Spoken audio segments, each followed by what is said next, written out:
성경이 말하는 투자란 이 부분은 지혜문학서에서 나온 겁니다. 그렇기 때문에 단순히 뭐 투자에 대해서 가르쳐 준다는 것보다는 또 그걸 통해서 우리가 삶의 투자를 어떻게 해야 되는지 그런 원리들을 가르쳐 줄 수 있습니다. 전도서에서 말하는 지혜를 한번 배워보겠습니다. 첫 번째는 부지런한 사람이 되라. 두 번째, 인생에서는 재정적 안정이 중요하다. 그 다음에 세 번째는요, 흥미롭게도 권세 잡은 이들을 조심하라고 얘기를 합니다. 네 번째, 당신의 투자처를 다양화하라. 다섯째, 투자할 때 너무 소심하게 처신하지 말라. 다음 원리가 중요해요. 어차피 성공은 하나님의 손에 달려 있어요. 그 다음에 또 하나 원리가 있어요. 끈질기게 노력하라. 우리 모두가 부지런히 일하고 끊임없이 노력하고 내 꿈을 향해서 도전하고 다양하게 그 꿈을 펼칠 수 있는 방법을 모색해보고 여러 가지 씨를 뿌려놔야죠. 적용은 어때요? 우리 몫입니다.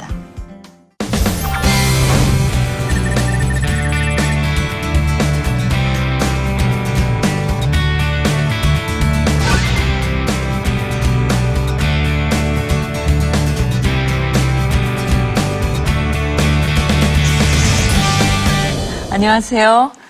삐아의 김윤희 대표입니다. 지난주에 우리가 성경적 투자 원리에 대해서 공부한 거 기억나시나요? 지혜문학서를 보면서 그것이 단순히 돈을 투자하는 원리뿐만 아니라 삶의 원리도 가르쳐 준다는 것을 배웠습니다. 여러분이 한번 궁금하시면 보시고 일과영성에 적용해 보시기 바랍니다. 오늘은요, 거기에 이어서 돈, 재물 다 연결이 된다고 볼 수 있겠죠. 거기에 대한 주제를 좀 다뤄보고자 합니다. 그래서 몇 가지 질문 포인트를 제가 준비를 해봤습니다. 여기 이제 오늘의 포인트인데요. 4가지 질문을 다뤄보고자 합니다. 첫 번째는 돈은 나쁜 건가요? 부자가 되려고 하는 것은 잘못된 욕심일까요? 또 2번, 돈을 버는 건 난데 왜 하나님이 다 달라고 하시는 건가요? 그런 주제. 3번, 돈은 얼마나 벌어야 되는 건가요? 무한대로 벌어도 되나요? 벌 수 있는 만큼 버는 것이 목표가 돼야 될까요? 그런 질문이죠. 4번은 부에 대한 성경적 관점은 무엇이 돼야 되나요? 그래서 요거를 하나하나 풀어서 보시겠습니다. 첫 번째. 자, 첫 번째 질문, 돈은 나쁜 것일까요? 부자가 되려고 하는 것은 잘못된 걸까요? 어떻게 생각하세요? 돈이 나쁘지 않죠. 답은 아닙니다. 성경에서 우리가 이제 너무나 관념이 낙타가 바늘기로 들어가는 것이 부자가 하나님 나라에 들어가는 것보다 쉬우니라, 뭐 이런 말씀. 또 부자는 천국에 들어가기가 어려우니라, 이런 말씀을 하도 듣다 보니까 돈은 잘못된 것이라는 생각을 할 수가 있어요. 근데 그렇지 않다는 거죠. 사실은 우리 삶에 있어서 굉장히 중요한 부분이 돈이죠. 돈이 없으면 어떻게 살겠습니까? 근데 이제 이런 것들은 뭐냐면, 돈이 인생의 목적이 된 사람, 돈 하는 사람, 정말 돈으로 사람의 가치를 따지는 사람, 돈이 자기의 존재 가치인 사람, 그것이 있어야 행복한 사람. 아무튼 돈으로 모든 것을 판단하는 사람들에 대한 경고라고 볼 수가 있겠죠. 그렇죠? 근데 돈은 굉장히 성경에 보면 부정적이기도 하지만 어마어마하게 긍정적입니다. 성경에 부자들도 많이 나와요. 욥은 동양에서 가장 부자라 그랬어요. 아브라함도 상당한 부를 가지고 있었습니다. 그리고 예수님의 사역도 가만히 살펴보면 부자들이 많이 예수님 사역을 도운 것을 알 수가 있어요. 또 교회사를 보면 많은 부유층들의 도움으로 교회도 세워지고 또 그런 사역들이 확장되어 나가는 것을 볼 수가 있습니다. 그래서 돈은 너무나 중요한 것입니다. 근데 여기에 대해서 그럼에도 불구하고 성경이 경고가 있어요. 뭐냐면, 부하려 하는 자들은 시험과 올무와 여러 가지 어리석고 해로운 욕심에 떨어지나니 곧 사람으로 파멸과 멸망에 빠지게 하는 것이라. 그러니까 이런 것들이 기다리고 있다는 거, 이게 장애물들이에요. 그것을 조심하면서 여러분이 차근차근 부를 축적해 나가야지, 잘못하면 이런 일들이 벌어지지 않도록 하라라는 것이 성경의 가르침입니다. 그러면 두 번째 관점을 한번 살펴보는데요. 이거 많이 받는 질문인데요. 아니, 돈을 내가 버는데 왜 하나님이 본인이 주셨다고 얘기를 하실까요? 라는 질문을 받을 때가 있어요. 여러분, 물론 성숙하신 분들은 여기에 대한 답을 다 알고 계시죠. 여기는 몇 가지 원리를 살펴볼 필요가 있습니다. 첫 번째는요, 창조 원리예요. 하나님이 태초에 우리에게 필요한 모든 것을 다 공급해 주셨습니다. 모든 자원, 우리가 활용할 수 있고 살아갈 수 있고 인류가 번성할 수 있는 자원을 창세기에서 다 창조해 주셨어요. 그러니까 그게 없었더라면 애당초 우리도 존재하지 않고 아무것도 존재하지 않아요. 그러니까 만물의 주인이 하나님이시라는 겁니다. 그러니까 하나님 거예요. 근데 우리에게 사용하라고 임대해 주신 거나 마찬가지예요. 그러니까 하나님이 내 것이라고 주장하시는 거죠. 두 번째는요, 인간은 그뿐만이 아니라 하나님이 창조하신 것을 우리의 노동의 능력과 재주를 또 주셨어요. 그래서 그것을 통해서 얼마든지 활용할 수 있는 힘과 그런 재주와 창의력, 이런 것들을 하나님이 사실은 무한대로 주셨습니다. 인간이 창조해, 하나님도 창조하셨지만 그 하나님 주신 걸 가지고 또 인간이 창조한 것들을 한번 살펴보세요. 우리가 지금 카메라도 있고 자동차도 타고 다니고 컴퓨터도 만들었고 온갖 것을 다 만들었습니다. 앞으로는 인간이 더 발전을 시킬 겁니다. 무인 자동차, 뭐 그런 기대도 은근히 됩니다. 그러니까 이거는 하나님이 우리를 창조하셨잖아요. 하나님이 주신 능력과 재주를 가지고 인간은 마음껏 이것을 활용하고 있는 거죠.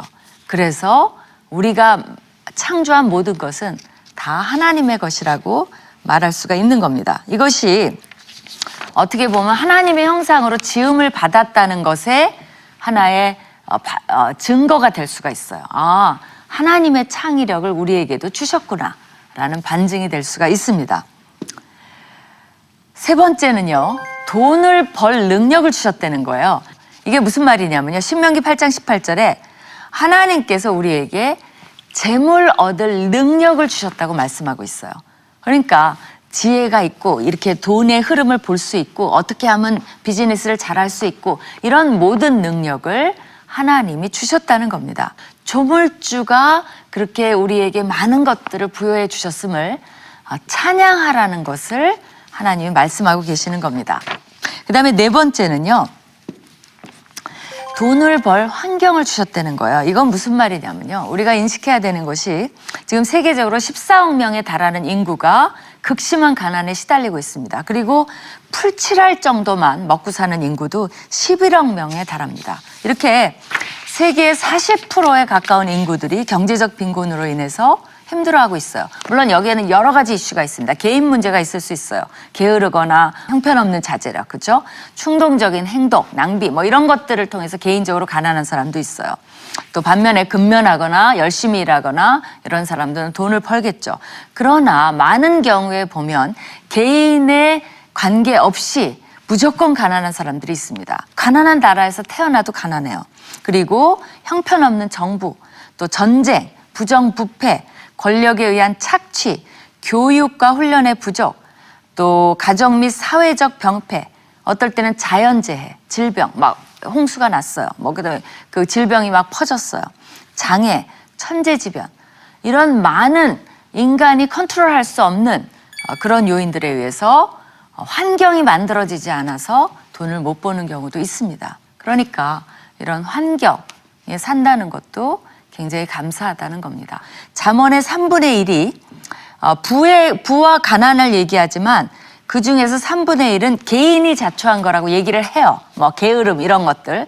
그러나 3분의 2는 사회 경제적 정의의 문제를 인식하는 것으로 잠언도 이야기를 합니다. 그러니까 이건 단순히 개인 문제만은 아니라는 거죠. 그래서 돈을 벌 환경을 주신 하나님께 감사를 해야 된다는 겁니다. 그러니까 우리는 무조건 돈을 버는 것만 중요한 것이 아니라요, 하나님의 뜻에 맞게 사용하는 방법을 좀 연구할 필요가 있어요. 왜냐하면 주신 거니까 그거를 관리할 필요가 있어요. 그런 것이 우리가 돈을 다스리기 시작하는 시작입니다. 조금 벌어도 그것을 다스리기 시작하지 않으면 조금 있으면 어떻게 되는 줄 아세요? 돈이 나를 다스려요. 그럴 때는 이미 때가 늦습니다. 그 다음에 돈은 얼마나 벌어야 될까요? 근데 이제 제일 중요한 건 정당한 방법으로 벌어야 된다는 거. 그건 우리의 기독교인의 상식이겠죠. 부정한 방법을 하나님이 싫어하시니까. 그런데 과정이 굉장히 중요하다는 거예요. 자본주의 사회에서 돈을 열심히 버는 것은 너무나 중요합니다. 근데 이제 디모데전서 6장 10절에 보면 돈을 사랑함이 일만하게 뿌리가 되나니 이것을 탐내는 자들은 미혹을 받아 믿음에서 떠나 많은 근심으로서 자기를 찔렀도다. 여기에 핵심을 보면요. 저는 요걸 말하고 싶어요. 믿음에서 떠나. 그러니까 돈을 사랑함, 돈 자체가 아니라 그거에 집착하는 것이 이제 문제의 근원이 된다는 거죠. 근데 그 중에서도 우리가 이제 돈을 벌어가는 과정에서 바로 저런 거죠. 믿음 생활이 소홀히 해지고, 하나님께 헌금하는 게 아까워지고, 또 가족을 사랑해야 되는데 핑계는 그래요. 가족에게 좋은 것을 주기 위해서, 물질을 더 공급하기 위해서 말은 하지만 사실은 가족과 보내는 시간이 소홀해지고, 아내와 보내는 시간이 소홀해지고, 그 다음에 친구 관계가 조금씩 이제 친구를 이용하기 시작하고, 조금 편법을 쓰고 싶어 하고, 이런 이슈들이 사람을 차별하기 시작하고, 또 자신의 경제성에 따라서 자존감이 왔다 갔다 하기 시작하고, 이렇게 되면 뭐가 되냐면 이 일만하게 뿌리가 나를 지배하기 시작하는 거예요. 그러면 정리를 해야 돼요. 이게 지금 돈 버는 게 문제가 아니구나. 내 삶이 잘못됐구나. 완전히 다른 방향으로 가고 있구나를 점검하기 시작해야 돼요. 그러니까 여러분이 초기부터 우리 젊은이들이 돈 많이 안 버니까 괜찮아. 넋놓고 있으면 안 돼요. 조금씩 그 뿌리가 돈에 대해서 가진 사람을 부러워하거나, 또 어떨 땐 하나님께 되게 섭섭해하거나, 또 나는 내 팔자는 이래라고 한탄하거나, 사실 그렇지 않거든요. 그것도 뭐냐면 돈에 끌려가는 거예요. 그래서 그것에 대해서 성경은 주의하라고 얘기를 합니다. 그럴 때는 돈을 버는 걸 스탑해야 돼요. 그리고 삶을 정리해야 돼요. 그러니까 얼마를 벌어야 된다? 그 한계선이 있진 않겠죠. 그러나 이런 것들을 살펴보시기 바랍니다.